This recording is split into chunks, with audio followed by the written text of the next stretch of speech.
সকালে খবরের কাগজে চোখ বোলানো এখনও বাঙালির পুরনো অভ্যাস।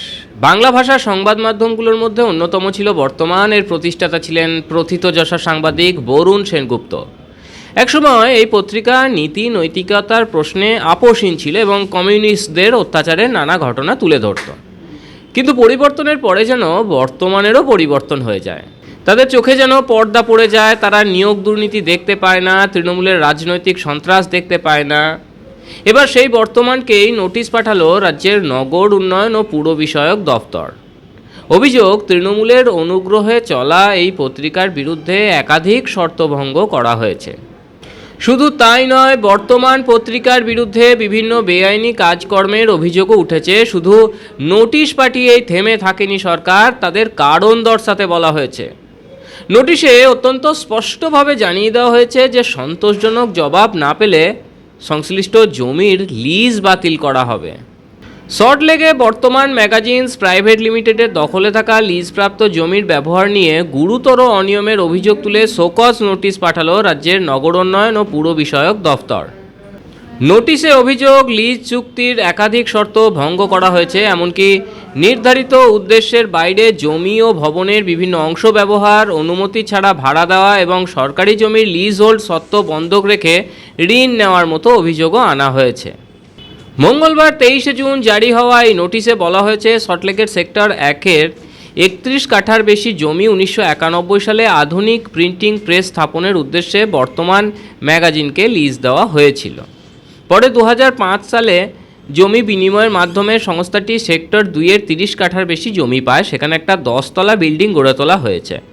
20শে June Salt Lake reclamation and development circle সেটা পরিদর্শন করে দেখে যে 77,146 বর্গফুটের ওই বহুতলের মধ্যে কেবলমাত্র গ্রাউন্ড ফ্লোর, প্রথম ও দ্বিতীয় তলায় আংশিকভাবে মুদ্রণ কার্যকলাপ চলছে। বাকি অংশে হয় অন্য ধরনের কার্যকলাপ চলছে, নয়তো তা ফাঁকা পড়ে রয়েছে। অথচ লিজ দেওয়া হয়েছিল শুধুমাত্র সংবাদপত্র ও প্রিন্টিং প্রেসের জন্য। ওই নোটিশে আরও উল্লেখ করা হয়েছে, বর্তমান ম্যাগাজিন 2018 এবং 2025 সালে যথাক্রমে 17 কোটি এবং 30 কোটি টাকার ঋণ নিয়েছিল। এই ঋণের জন্য সরকারি জমির লিজ হোল্ড সত্ত্ব বন্ধক রাখা হয়। প্রিন্টিং প্রেসের আধুনিকীকরণ ও ওয়ার্কিং ক্যাপিটালের নাম করে ওই ঋণ নেয় বর্তমান।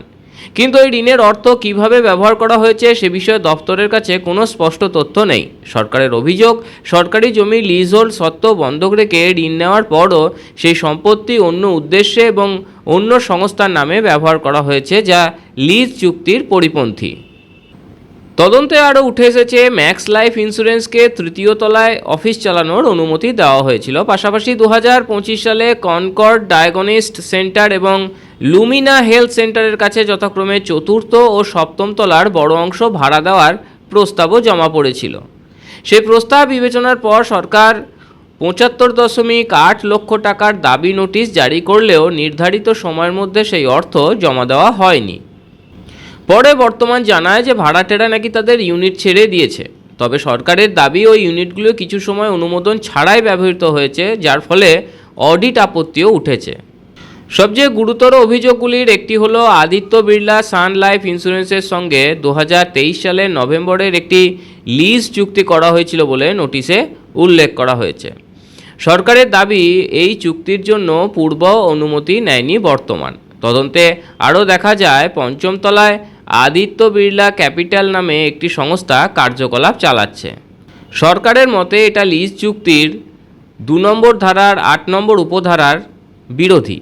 নগরোন্নয়ন দফতরের বক্তব্য, লিজ চুক্তি লঙ্ঘনের একাধিক প্রমাণ মিলেছে, তাই বর্তমান ম্যাগাজিনকে 3 দিনের মধ্যে এই অনিয়ম দূর করতে এবং কারণ দর্শাতে বলা হয়েছে। নোটিশে স্পষ্টভাবে সতর্ক করা হয়েছে, নির্ধারিত সময়ের মধ্যে সন্তোষজনক জবাব না পেলে সল্টলেকের ওই জমির লিজ বাতিল করা হবে এবং সরকার পুনরায় জমির দখল নেবে।